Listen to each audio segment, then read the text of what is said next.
Cyan விக்ரமோட Thangalaan படம் release ஆகி தியேட்டர்ல சக்சஸ்ஃபுல்லா ஓடிக்கிட்டு இருக்கு. கவுலார் கோல்டு ஃபேக்டரி உருவாகிறதுக்கு முன்னாடி அந்த நிலத்துல வாழ்ந்த ட்ரைபல் பீப்புள் என்னெல்லாம் பிரச்சனைகளை ஃபேஸ் பண்ணாங்க, அங்கிருந்து எப்படி தங்கத்தை எடுத்தாங்க அப்படிங்கறத மையமா வச்சுதான் இந்த படத்தை பாரஞ்சித்து எடுத்திருக்காரு. சியானோட நடிப்பு, ஜிவியோட பிஜிஎம், ரஞ்சித்தோட டைரக்ஷன் அப்படின்னு இது எல்லாமே இந்த படத்தை மக்கள் கிட்ட ரொம்பவே ஈஸியா கொண்டு போய் சேர்த்துட்டு ஹிந்தியில ரிலீஸ் ஆகுறதுக்கு முன்னாடியே படமும் பாக்ஸ் ஆபீஸ்ல 100 கோடி கலெக்ஷனை கொடுத்திருக்கு. கடந்த செப்டம்பர் 6ஆம் தேதி தான் படத்தை ஹிந்தியில ரிலீஸ் பண்ணாங்க. ஹிந்தியிலையும் ஒரு நல்ல ஓப்பனிங் கிடைச்சிருக்கு. ரிவ்யூவர்ஸ் எல்லாருமே இந்த படத்துக்கு நல்ல ரேட்டிங் தான் கொடுத்திருக்காங்க. நேத்திக்கு மகாராஷ்டிரால தங்கலான் படத்தோட ஒரு ஸ்பெஷல் ஷோ ஒன்று போட்டிருக்காங்க.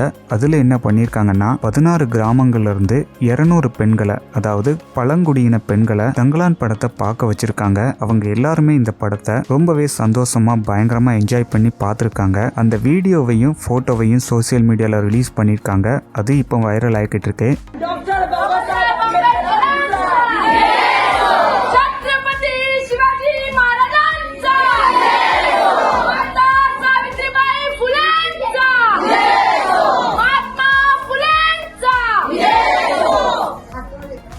விக்ரம் பொறுத்த வரைக்கும் கரண்ட்ல வீர தீர சூரன் படத்துல ஒர்க் பண்ணிட்டு இருக்காரு. ஆகஸ்ட் 27ஆம் தேதியில இருந்து படத்தோட ஷூட்டிங்கை கண்டினியூவா ஷூட் பண்ணிக்கிட்டு இருக்காங்க. படத்தை 2 பார்ட்டா ரிலீஸ் பண்ண போறாங்க.